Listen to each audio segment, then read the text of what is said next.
In this video, I'll provide an overview of the peer review and feedback discussion board. So here we are on our homepage, and I'll go ahead and click on the weekly modules. Recall that I have two Airbnb research project modules at the top here.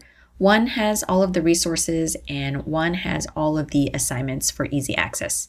But I'm going to go ahead and scroll down to this week's module, which has the specific content you need for the peer review and feedback discussion board. So right here is the link to the video that you're watching right now. And just below that is the link to the peer review and feedback discussion board with instructions. This is where you will upload your presentation for your classmates to watch and give feedback. As a reminder, you are to upload your presentation twice. Once to me in the presentation assignment link for grading, and once into the discussion board so that your peers can watch and give feedback. If you still need help with your presentation and you're not ready to upload it, please contact me immediately by email so we can work on it together. Let's go ahead and look at the peer review and feedback discussion board. So at the top, I've included a link to the same video if you need to rewatch it, and then here are the instructions. For this specific discussion board, I've put students into groups of 4. You need to upload your presentation by Thursday, and only those in your group can see your presentation. So the expectation is that everyone will watch 3 presentations, which are about 5 to 7 minutes long each.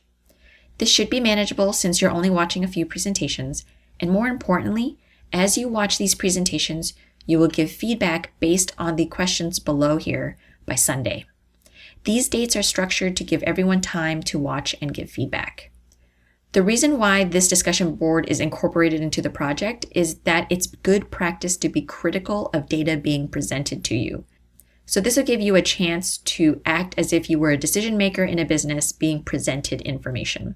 You'll want to ask yourself, how accurate is the data? Where did it come from? Does it look like it was set up properly? Is it trustworthy?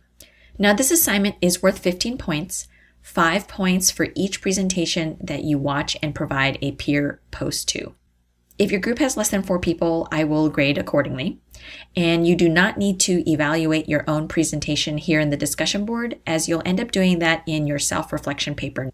I will also be providing my feedback directly into the discussion board. The feedback you receive from your peers and me in this discussion board will eventually be used for your reflection paper. So for your peer posts, you need to answer all 3 questions to receive full credit. So first, what questions or curiosities do you have about the presentation?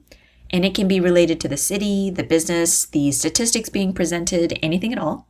Secondly, you need to give at least one piece of positive feedback and explain why.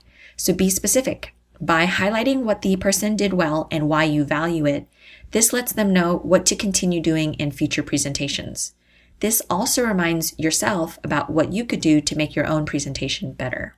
And then the third item is to give at least one suggestion for improvement and explain why. Again, be specific. Sometimes this can be the hardest thing for us to do because we don't want to seem negative or hurt anyone's feelings. Remember, giving constructive feedback is not a negative thing as long as it comes from a place of learning and care for the other person and for ourselves.